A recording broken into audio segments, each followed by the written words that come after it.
before we get there, just one item that will be removed from the agenda is item 17. There'll definitely be, there'll be some other revised items, but we'll get those taken care of when we get to those items on the agenda. Thank you. Public comment on agenda items only. Mrs. Yankovich.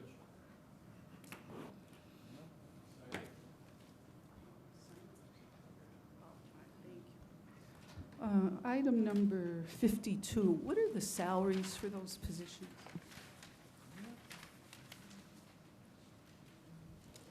They haven't been determined yet, Mrs. Yankovich, until the positions are filled, so it'll be based off of that.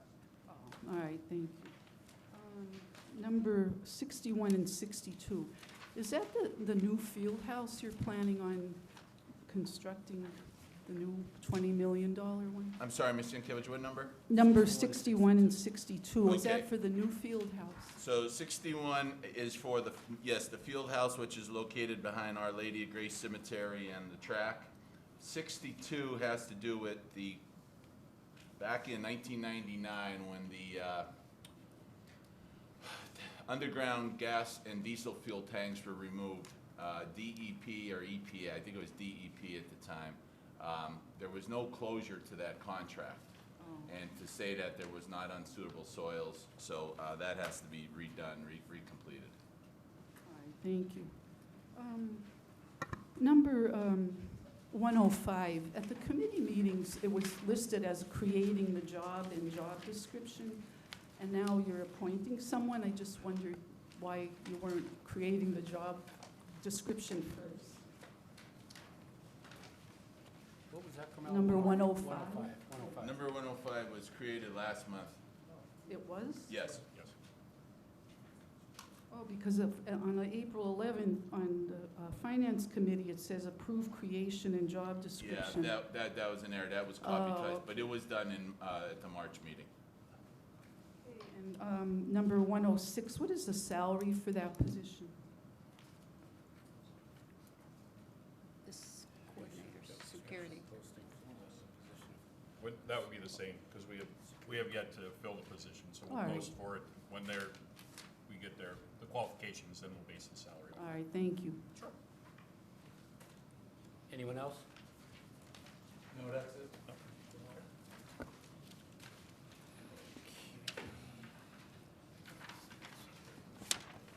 Okay. Mr. Marquetti, you have anything? Hazleton Area FBLA concluded the 73rd Annual FBLA State Leadership Conference in Hershey, where 45 of our students competed alongside 4,600 other students from across the state of Pennsylvania. 10 of our students received awards, including 2 freshmen who have qualified for the national competition scheduled to take place in Orlando, Florida this summer. Congratulations to all the students who attended and represented our school with distinction. National qualifiers are Alexis Staffen in Future Business Educator and Jonas Kozlik in Digital Animation. Congratulations to the following students from the Visual Arts Studios. They won awards in the very competitive Regional Photography and Advertising Contest for the Pennsylvania Renaissance Fair. Junior Marlene Herrera won a 2nd place in photography. In the Freshman Ad Division, Milani Hernandez won 1st. Emeline Stampian won 2nd. Destiny Rodriguez Diaz won 3rd. And Samantha Adorno won Honorable Mention. In the Sophomore Division, Calvin Miller won 1st. Yaneri Cedino won 2nd. Nora Messline won 3rd. And Caden Delino won Honorable Mention. In the Junior Division, Aria Upperman won 1st. Yaneri Diaz won 2nd. And Ava Leitner won 3rd. In the Senior Division, Alexis Belusco won 1st. Morgan Flame won 2nd. Yeltsin Ricio won 3rd. And Red Longazel won Honorable Mention. All of these students won tickets for their entire families to enjoy a day at the Renaissance Fair, as well as be recognized by the Queen at an awards dinner. Their art will be featured in fair advertisements in print and online. Thank you. Thank you. Thank you. Okay, I need a motion to approve the board minutes. Motion. Second. Have a motion and a second. Motion by Mr. Chapman, second by Mrs. DeCosmo. All in favor of approving the March 27, 2024 minutes, say aye. Aye. Any opposed? Ayes have it, motion passes. Treasurer report. No, you just, Need a motion. you just a Oh, motion. yeah.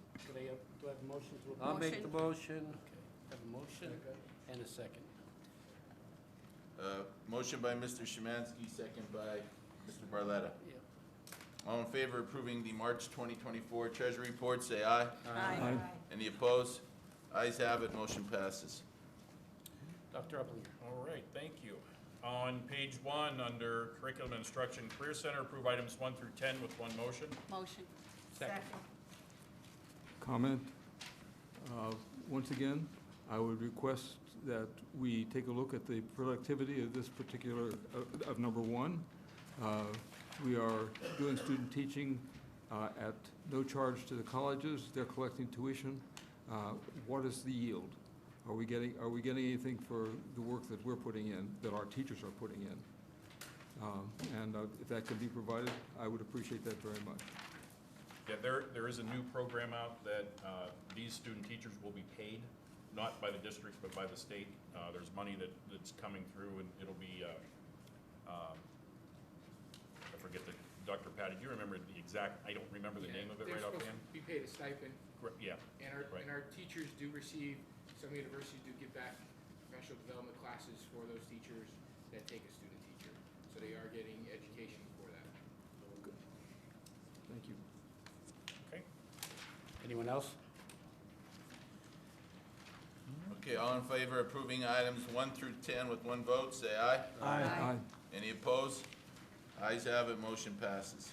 Okay, under Special Education, approve items 11 through Motion. 20. Second. Motion by Mr. Chapman, second by Mrs. McBride, We're removing item 17. yes. Yeah. All in favor of approving items 11 through 20, excluding number 17, say aye. Aye. Any opposed? Ayes have it, motion passes. Thank you. On page 3, under Nutrition and Transportation, approve items 21 to 28 with one motion. Motion. Second. Question on 28. Why are we paying $6,000 for maps of Columbia County? So, actually, We have special needs students that are so no, transferred. there's, okay, so the number 28, Columbia, Lackawanna, and Wyoming, yes, Dr. Upling is correct. So what we did this year, Dr. Childs, was now that we are basically in the special ed transportation and early intervention transportation business, we want to run them through our software programs to confirm that the miles that are be driven are accurate based on what we determine. In order for us to do that, some of the students that fall into those two programs are living in these 3 counties. So unfortunately, we have to have those counties to map it out accurately. Right, and transportation is expensive, so I understand. Thank you. Correct.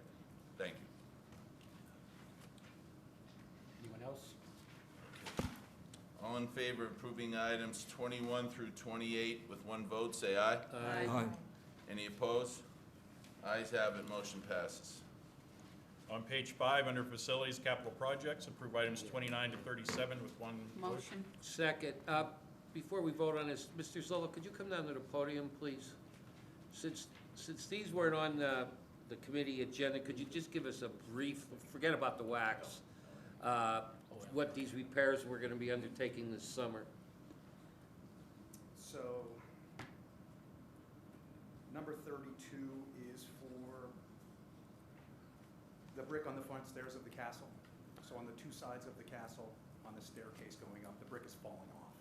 So it hasn't fell off yet, but it is close. So this is gonna take all that brick off of there and then replace it so that it's safe for the kids. The only thing is, we're gonna have to pick new brick for it. We can't obviously use the old stuff. Okay. The next one is for McAdoo. We have a water problem in the parking lot of McAdoo, which is an issue in the wintertime. So they're gonna come in, put some grates in to catch that water and down the side. I've got pictures, and I have pictures if you want to see what the proposal is for that. Number 34 is for HTEL. So HTEL is very bad. All the mortar is coming out around the windows, the doors, cracks in the brick. So this is gonna go, they're gonna go around the whole building and fix all of that. Does that include repointing, Danny? Yes. Not the entire building, now it's spot pointing, so I think it was like 10% of the building. So whatever they see that needs to be repointed, all the window sills, the mortar is gone. And water is getting in behind it, so. And there was a lot of cracked brick, so they're gonna take that out and replace it. Thank you. Number 35 is for the high school parking lot. So the inlet going into the parking lot, going out of the parking lot, those areas are very bad. So we're gonna replace those. We're not gonna do the center of the parking lot, we'll spot pave where we have to in certain areas. And then around the back, I don't know if you've driven around the back of the high school lately, there's some bad spots back there also that are gonna get repaved. Number 36 is for the high school gym. We all know that we're having an issue with the high school gym, so they're gonna come back in, they need to reseal all those windows, re-caulk. There's some mortar that's bad that's gonna get fixed. That is set at 60, not to exceed 68,000. We're hoping that price is gonna be about 48,000. So if it is, then obviously we're gonna get a little bit of money back on that. And then number 37 is a big paving project, so we all know that the parking lot around this building is very bad. So coming in from the career center, across the back, and then all the way down to the parking lot is all gonna get repaved.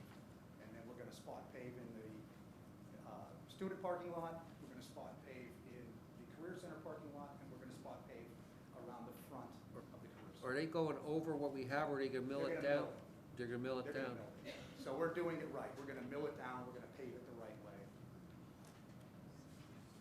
Does that price include drawing of the lines, Danny?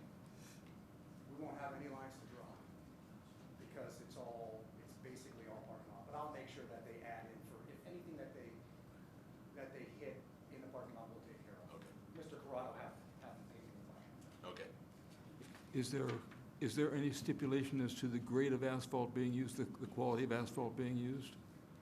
There's no stipulation to it, but as far as I know, there's only one type of asphalt. So they're putting down, and it's in the bid, he's putting down between 3 and 5 inches of asphalt. Depends on what he has to take out. So as he's milling it out of there, if the base underneath the asphalt is good, we're just gonna mill out what's there and then repave it. If the base underneath it is bad, then they're gonna dig all that out and put new base down underneath it so that we don't end up with the same situation that we have now.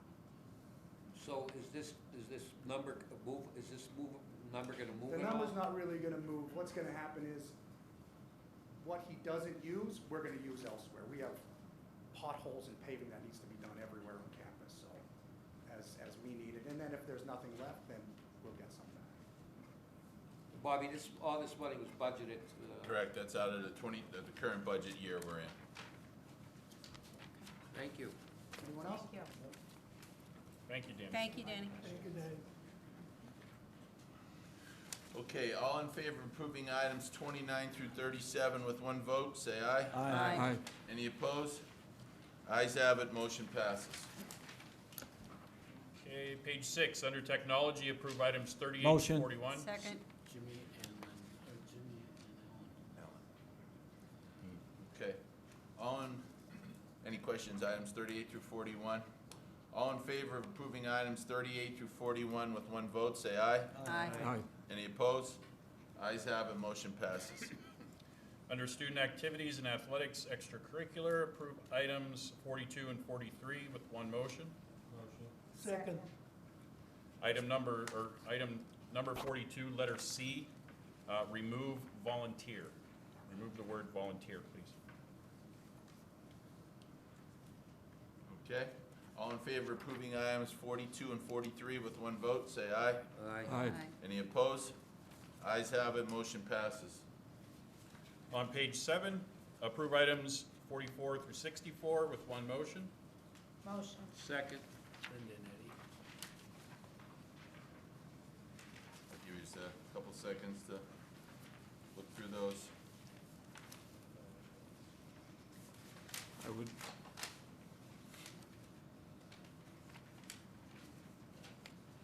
Any questions on items 44 through 64? number 57, if you can give us a heads up on the bills that you're paying, I would appreciate that. Sure, yeah. Thank you. Absolutely. The monthly bills are always put on in the middle of the month on the website. And then the bills, which is what we're specifically looking for, would be the project bills, which we'll be getting to in the next agenda item, and we'll make them available. And on number 61 and 62, without some form of a demographic study that tells us what we're going to be spending on building classrooms, I will not be voting for anything that involves a Taj Mahal type field house. I'll note that Dr. Childs, no on 61 and 62. That's correct. Yes. Mr. Krasansky, I abstained from item 58, Okay. number 58. Okay, any other questions, 44 to 64? All in favor of approving items 44 through 64 with one vote, say aye. Aye. Any opposed? No on 61 and 62. Noted. And Mr. Zeller's abstention on 58. Okay. Okay, on page 10, need a motion to pay the bills, item 65. Motion. Second. Motion by Mrs. McBride, second by Mr. Zeller. All in favor of paying the bills, say aye. Aye. Any opposed? Ayes have it, motion passes. Still on page 10, under Superintendent of Schools, approve items 66 through 68 with one motion. Motion. Second. Mr. Cosmo and Mr. Chapman. All in favor of approving items 66 and 6 through 68 with one vote, say aye. Aye. Any opposed? Ayes have it, motion passes. Page 11, approve items 69 through 84 with one motion. Motion. Second.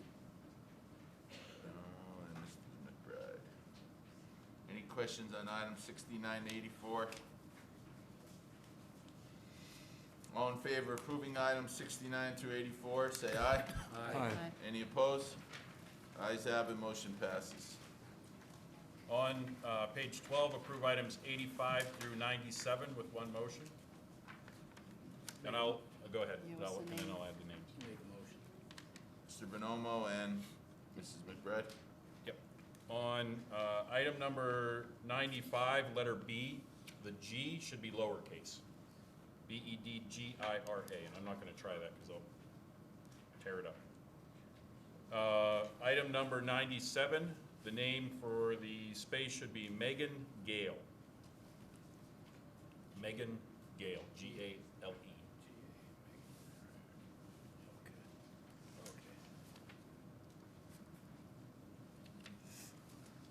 Okay, any questions on items 85 through 97? All in favor of approving items 85 through 97 with one vote, say aye. Aye. Any opposed? Ayes have it, motion passes. Page 13, approve items 98 through 108 with Motion. one motion. Second. The names on item number 103 should be Audrelene Metrikoski. Item 104, Dr. Jennifer Welgosh. What's the last name? Welgosh, Welgosh. And item number 105, Joseph C. Zeller III. I abstain on that item number 105. Noted. Any questions on items 98 through 108? Yes. A couple of, first off, a comment on number 105.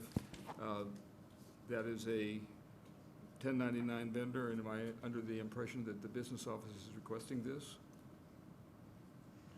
Well, this was actually a request, Dr. Childs, of the entire administration, because some of the grants aren't just, financial in relation. I mean, some of them are capital projects from the maintenance department. Some of them are, again, energy efficiency projects. Some of them are projects for education that we are applying for. So it's a matter of the entire administration requesting this. Okay, and salary details? $1,000 a month. Okay, and you did interview for this position? I despite- did not personally, Mr. Rogers. Yes, interviews were conducted. There was approximately 5 applicants for the position. This recommendation, by far, was the most experienced and knowledgeable in that field. Thank you very much, Mr. Rogers. Now, on question on number 106, I'll be voting against that. We've just created two positions to take over one that was held by first Mr. Harry and then subsequently by Mr. Gentile. And this becomes a third administrative position. I'll be voting against that. So I'd appreciate if you notice that. Noted, Dr. Childs. Okay, and when it comes to the assistant to the director, who will be who will assume the duties of the individual who's leaving that position? That hasn't been determined yet, and it would be a personnel situation that we'd discuss in the executive session. Okay, okay. Got it, thank you. Thank you. Okay, any other questions, 98 through 108? All in favor of approving 98 through 108 with one vote, say aye. Aye. Any opposed? Number 106, no. It's number 106, okay. No, and Mr. Zeller's abstention on 105, noted. That is all I have, Mr. President.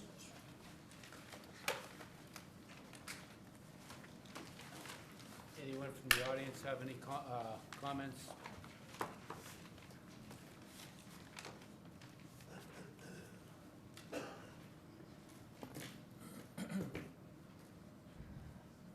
Ibelice Eufrasio chart number 105. Is that we substitute the grant people that you have here? Because I know you have somebody that person is in charge to get a grant for the school. That is different? Yes. Yes. So we go have two people that get a grant. No, there are a number of our staff members that write grants. It just depends on where they're coming from, what we're applying for. I even write grants. Just depends on what the situation is or what grant's available. This would be looking at larger grants, like Mr. Grzansky, I think you had mentioned, like RCAP grants and things that are federal or, well, I can't say federal, but because we have a federal program or director, but they're bigger. They're state level. They're outside of PDE, if you will. And we have it now doing what? This person? No. The who we have it right now. Oh, so just like I'd mentioned, we have other staff members that do write grants. Dr. Zukoski writes grants for our federal programs. We have state level grants that are written as well in the district. We have principals that would write grants. Again, it just depends. They might be $500. So you don't have some specific person, because I haven't understand that you have somebody, I don't get the names right now, that person was hired for doing grant. You don't have anyone. No, are you speaking about the foundation? Maybe? No, person to doing grant. No. No, okay. No. That was in the past, like Oh, okay, got it. way before I got here. I go apologize for my ignorance. No. No, for what I say not to. Oh. Yeah. The community meeting that we have is public, right? Yes. And you bring here different topic to how we go use the money and how we go this. Why we have in the section 29 to 37, $804,000 out to the committee meeting agenda? Is why the more big amount that we go investment don't come into the table when we have a community agenda? When was the last community agenda meeting that we have? That was at the beginning, this is April, right? We're still in April, which is hard to believe we're even that far. But the agenda for the committee meetings has to be out just like this agenda, has to be out 24 hours in advance to the public. We didn't have that information at the time that the agenda for the committees went out. So we provided that information for this agenda with those asterisks. Okay. 15 so seconds remaining. Sorry. So we can approve in one motion that kind of amount without to bring to the public to comment or something like that. So that is normal. Well, no, you have the opportunity to comment on the agenda items that are presented the night of the board meeting. So we doing, for example, I see today and I comment when you ask any comment from the agenda. Correct. So even if there was in the last committee. Correct. Yeah, anything that's on this agenda, you have the ability to comment on. Okay, thank you.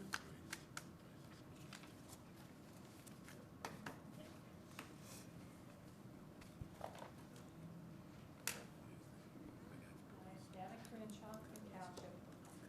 I know I've come here and spoke many times about critical race theory and how it indoctrinates the children with racism, being oppressors or oppressed, and the hatred of our country. And then there's the gender affirming care, which is concerned with what pronoun to use with the children and encourages the use of puberty blockers and mutilating gender surgeries. Now, all of which I don't want my 5-year-old granddaughter to come home from school telling me that she's a racist, or worse yet, that she may not be the sex of her birth. It's sad to say there's still one more elephant in the room with the school, and that's the age-inappropriate books in school libraries. Just recently, the Hillsborough School Board near Tampa, Florida, allows explicit books in school libraries, and parents read to the school board excerpts from some of the books without editing any of the language about gay sex, oral and anal sex, sex toys, and references to transgender surgeries, along with exhibiting and displaying graphic illustrations in the books. Utah enacted legislation in March that empowers the state attorney general to enforce a new system of challenging and removing sensitive books from the school setting. The law also creates a panel to monitor compliance and violations.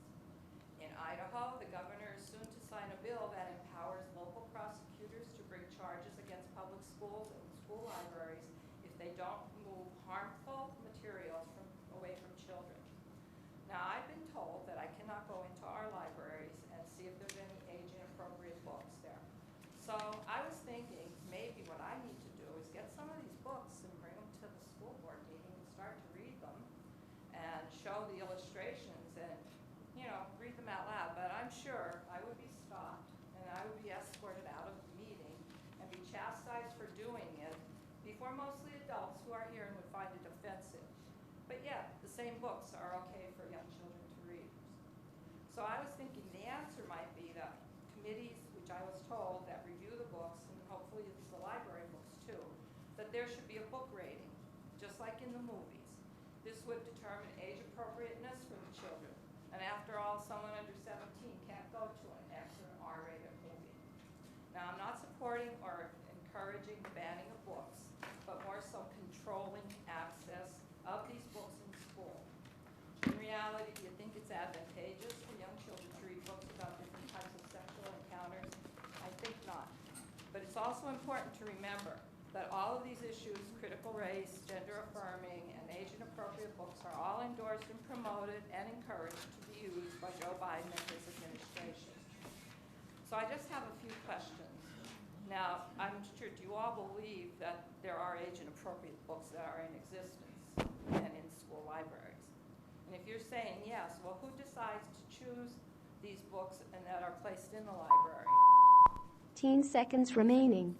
Is there people that actually choose books to put into the school libraries? And do they review them before they put them in? Oh, most definitely. They do? Yes. Okay. So I just wondered, whose agenda is it to get these books into the school libraries? Does the government regulate certain ones or mandate certain ones have to be here? No. No? Okay. So just one more thing I just would like to say. I'd encourage everybody and all of you on the school board to go on YouTube and look up Hillsborough, Florida School Board meeting and just look and hear and see what several of these parents read aloud, unedited excerpts from these books and displayed these illustrations at their school board meeting. And then come back the next meeting and tell me that I shouldn't be concerned about this.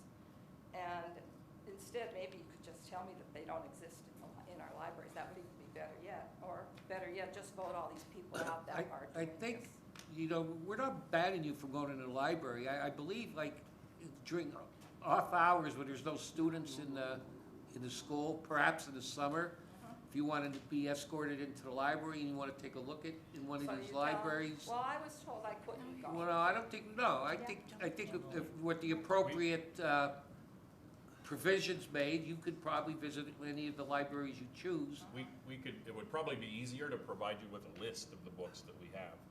And We we'd had be suggested happy that to do that before. because we could pull, Dr. Briggs, correct me if I'm wrong, pull that from our Follett system and provide that to you. And that would be an accurate list, nothing omitted? Yes, everything that we have is logged, so we definitely have that Well, list. I would appreciate that. Sure. Maybe that would shut me up then. Thank you. Is there anyone else? I need a motion to adjourn the No, meeting. wait a minute. Dr. Childs, I'm sorry. Thank you, Mr. Bonomo. Commentary. One of the most important jobs for a school board member is monitoring the academic progress of the school district students. I obtained yesterday a copy of the U.S. News and World Report's annual ranking of high schools throughout the country. Our high school ranked number 440 out of 656 public high schools in Pennsylvania based on required standardized tests, preparation for college, that would be AP coursework, and graduation rate. That ranking places us in the bottom third of the public high schools in Pennsylvania, and I think we can do much better than that. The problem here is not our high school teaching staff. They are being presented with ninth graders at vastly different levels of education, making the teacher's jobs virtually impossible. Why is that, and what can we do about it? That's a question for the administration. One of the most striking members. Hang on, before you go on. We have the highest academic growth rate I'm sorry? of any school in the county. What? Highest academic growth rate. Well- That's based on the fact that the number of transient students are coming into the actual building. La- The fact la- that we're in the bottom there, it doesn't constitute in terms of where we actually are, in terms of growth rate, one of the highest. Yeah, we were listed as number 14 in the Scranton area. Say that again. Pardon? Not in terms of growth rate, not in terms of the academic growth. Right, and You're more than welcome to come in and we can go over that together. the only growth that I could look at, Dr. Constant, last year we were 434, but I don't know the number of school districts that were, high schools that were done last year. Wait, say that again. So- Dr. Constance, can you come to the microphone, please? Okay. Rather than shout from, But again, the point I would like to make, Dr. Constant, is that it's clearly not the problem with the high school itself. It's what the high school is being presented with. And I've talked to enough teachers to know that you folks are getting kids coming from the Valley, from Heights Terrace, from Castle, and so forth, all on different pages.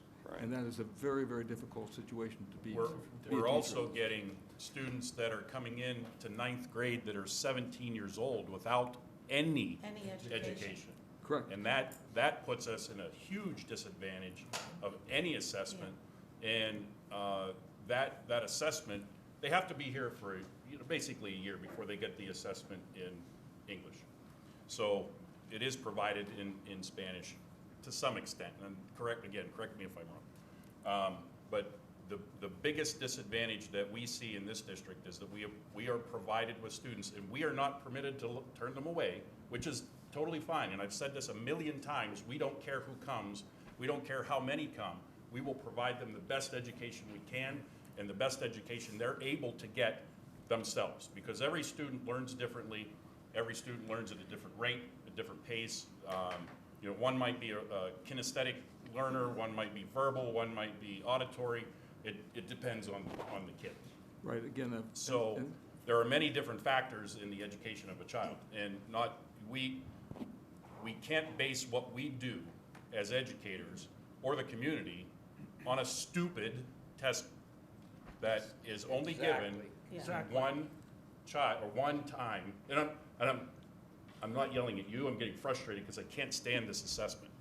We don't assess children one time in a school year as educators. We assess them multiple times in a day, multiple times in a year, multiple times in a month. One time, one high stakes test takes this out of the ballpark for all of us. It doesn't matter what district you're in. You could be in a small district, you could be a large district, you could be an affluent, not affluent district. It doesn't matter. That test doesn't matter. It's not going to provide that child with anything after they graduate from us. It's only a way for the state to say, shame on you, you're not educating these children. We can't educate a child that is ninth grade, 18 years old, no credits. We can't. In 2015, you weren't here, Dr. Upling. Right, no, Okay. I came in 2017. I know, so, but there was a proposal on the table to create an alternative options school, okay? And it was turned down by the school board at that time. But it was designed to take 80 students out of the district. This would have included women coming back from childbirth. Sure. It would have included people coming back from drug rehab, and it would have included people that you're speaking of, who are showing up at the age of 17 with a third grade education. Okay, and these individuals would have been placed in an alternative options program.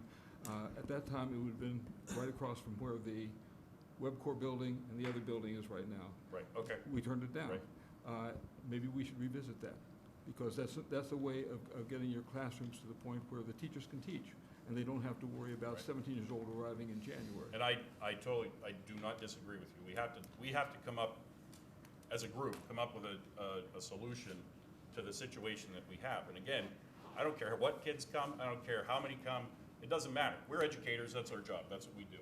And we will educate. But- We have to find a different solution for those that are coming to us without credits. Well, again, I will also make the point that the U.S. News and World Report is based on graduation rate, and they list ours as 73% last year, which is not acceptable.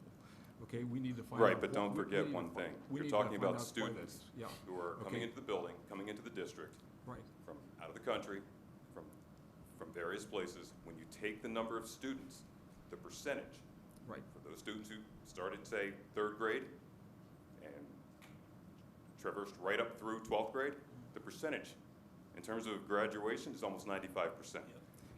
See, but these are the things that we Exactly. don't think about in Right. terms of You're gonna get a attendance. quality education in this school district if you come in Absolutely. early enough. I Can- mean, we have no control All when right. you guys, these people moving into this country. Can I just add one thing also? And if there's any teachers out there or principals, they can attest to this. And Dr. Childs, if you would have a solution to this. First of all, PSSAs, as Dr. Uplinger said, they're a joke. I mean, if you took that test, you would not be able to pass some of this stuff on it. And we have children that are in special ed and get adapted. When it comes time to that test, they have no help for it. The other, and plus the fact, as Dr. Patty would tell you, we look at the growth that these children make in the year, where they start off and where they end. And you could see that growth. But the most important thing, even when I taught, and I don't know what the solution is to this, we have a lot of children that go back to the Dominican, okay, to their hometown. They'll go for a month, 2 months. We have children that were gone for 6 months and come back. Now that education has been interrupted. How do you bring a child back that has been gone for 6 months, that has left the country? And there are teachers out here that'll tell you that. So how do we fix this problem? How do we get the parents to understand that you cannot take your child out of the country for a month, 2 months at a time? They have to be here. It's interrupted education. So how do we fix that? How do we Yes. fix that? I don't have an answer this evening Catholics for you, stupid. as it were, Mrs. DeCosmo. And that's I would stupid, like, let though, their once kids again, to go. go back to the U.S. News and World Report. It's not one test, and it's not the PSSAs. They're talking about the required test, which would be the keystones for the high school, because this is the high school we're talking about. It's the keystones, okay, and you're talking about the graduation rate, and you're talking about the college preparedness rate, which ours is 14.3 out of a possible 100. I think we can do better than that.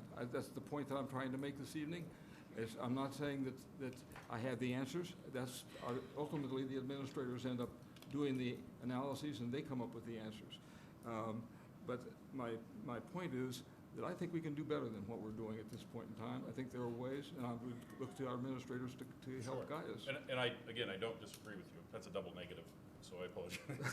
Here, Dr. Childs, let me just jump in for a sec. You know, the one thing I think you need to really grasp, really hold on to here, is that when we start talking about various things, and we're going far beyond, and again, I've stated, in terms of assessment, when I state that the overall growth rate, like I don't think you're comprehending what I'm saying.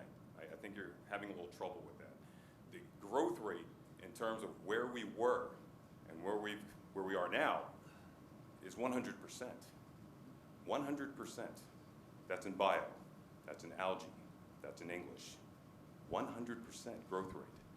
That's better than any other school, high school in Luzerne County. I think you also need to understand something when it comes to the graduation rate and attendance rate. Understand this. When we call the state and ask them, what do you utilize to come up with these numbers? They can't give us an answer.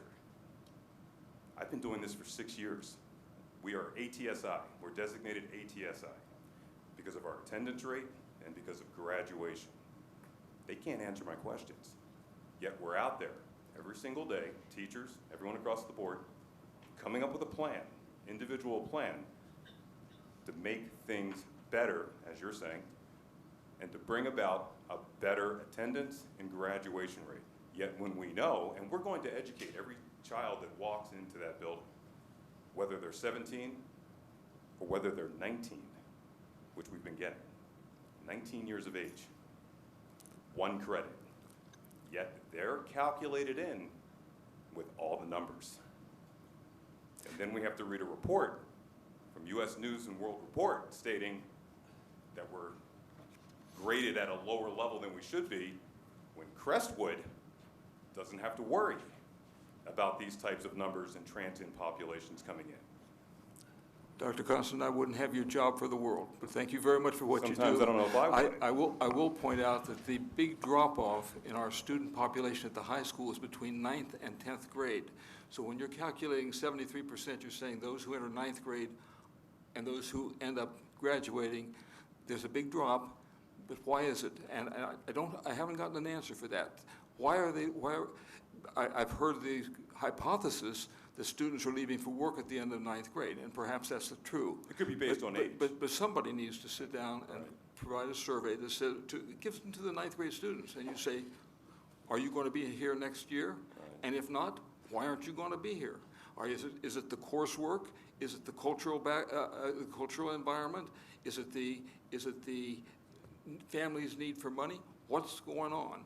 And we need to know that. We don't know that at this point in time. We've conjectured that it's because they want to join the workforce. We don't know that. Well, conjecture's the key word, and that's the problem. When you start talking about 9th graders, you can't go by age alone. Right. We have 17, 18-year-old 9th graders. And I understand that. And that's our problem.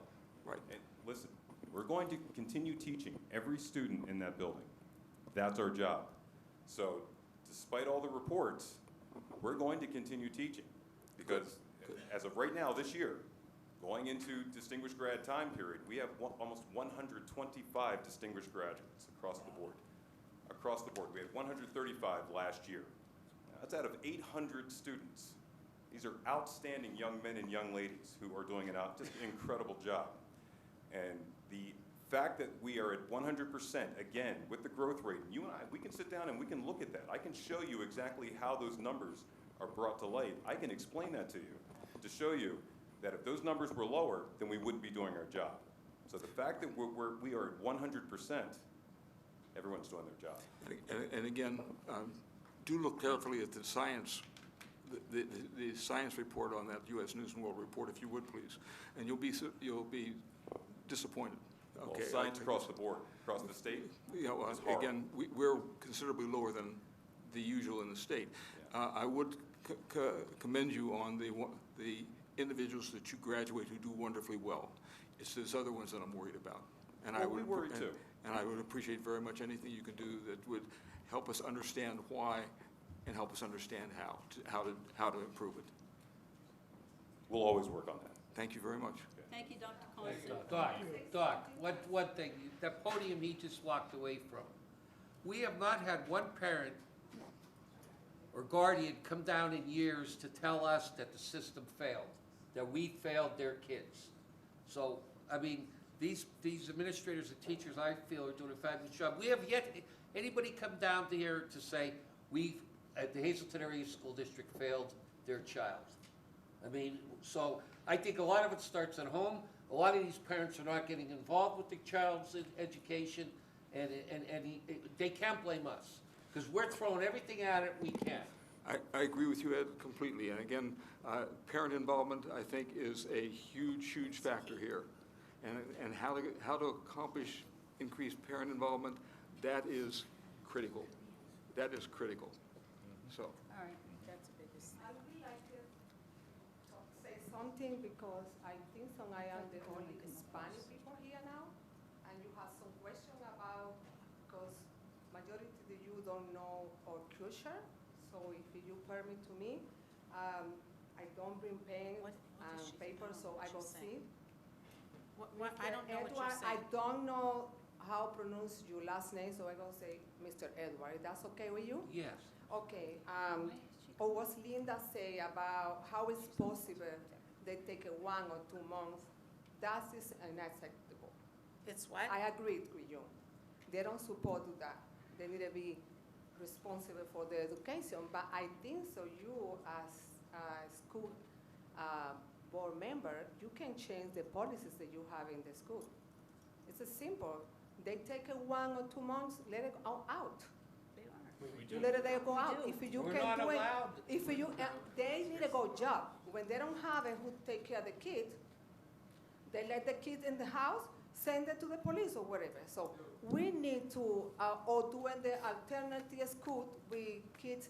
I'm surprised, Mr. Brian, sorry, I need to practice your last That's name. okay. You, everybody know here, I have a strong accent. I'm doing my best. So that's something that I don't hide. So, Mr. Brian, you say 17 years, and they don't have any education, or they have a None. low education? No, none. Because in the Dominican is mandatory to go to the school. Probably we have people here from some little town, that they are people for farmers, Oh, something. that could be. So Sure, that I could be. think what my husband tried to say is we needed to try to find the way to understand. It's like how you can go put an example when we have an enemy in the world. How you gonna know fight it with us if you don't know how they thinking, how they doing, how they moving? So it's the same here. We don't go fighting because we are one community, but I want to try to put an example. I am a Spanish teacher, but I need a lot of more learning for my lexicon English. So I try to find the more simple to explain to you. So that is what we try to say, to do it. You needed to, doesn't matter if they're Anglos or Spanish, they don't doing something well, find the way. You have it's so sad, and usually you don't go like what I go saying, but it's so easy. For example, I know you hate that test, and I don't understand why we need to have a test or evaluate one kid for one test. But the point is not only Hazleton who take it, it's the whole PA. Right. And we have a school district that they have it more. I don't know how it's Allentown. I don't know how it's Bethlehem. But I think so they are 15 more seconds over remaining. us. And they have a lot of population. So we need a funding. How do that? Sometimes I have an argument with my husband because he wanted I come here to fight it for Hispanic people or explain because I know how the culture, and I don't want to do it because it's not only about Hispanic people, it's about the community. So if somebody did something wrong, find a way to do it, but you need to go to see how you're doing, learning that the culture does people, learning how you can do it and doing. So say that it's easy for you, general, take the credit when one student coming from Dominican with a strong base, coming here 2 years, and he wins the national speech language or whatever in Spanish, oh, that's coming from us. But when they have something wrong, oh, they bring this from the Dominican, and that's not fair. It's just thing I want to say. It's the same, that is why I don't want to come here and talking the same, because we continue doing the same. If you don't know the culture, And don't go to learning culture for kids that you find that they born here and they grow here because they don't know. Majority there, even they don't want to speak Spanish anymore. So it's just an advisor, okay? Don't go to, because I feel overwhelmed when I see my husband try to find a solution. And another thing is, we are educators, we need a wait. When the people, in his case, I have 3 minutes, but he don't have a minute because he's a board. So it's not good when he's talking, another people cut him. You want to say, I don't sorry about you. You want to say something, wait he finish, and later explain what you wanted. But it's not good education, unless I learned this in my country. When somebody's speaking, you need to let finish, and later talking if you don't have a time. I know my time passed, so thank you so much. Thank you. Thank you, Thank Ms. you. Childs. Anyone else? Growth, so growth, basically what growth rate is, shows how far that student, I'll say traveled, for lack of a better term, from the beginning of the school year to the end of the school year, how well they did on a different assessment, different benchmarks that we provide and things like that, how well they progressed through the school year. Growth is how they're growing in the school year. How do you rate that at 100%? Because every student is gaining something. They're getting something. They may not be at 100%, but they might be a number. I'm just throwing these out. They might be a number 1 coming in. They're a number 2 when they get to the end of the school year. Or they might be a 1.5, or something like. There's some type of growth. So everybody's growing. Yeah. Does that make sense? Yeah. Yeah. It's all baloney, if you ask me. Not the growth, but the test. Okay. Okay. Do we have anyone else that wants to get up and comment? I need a motion to adjourn. Motion to adjourn. Motion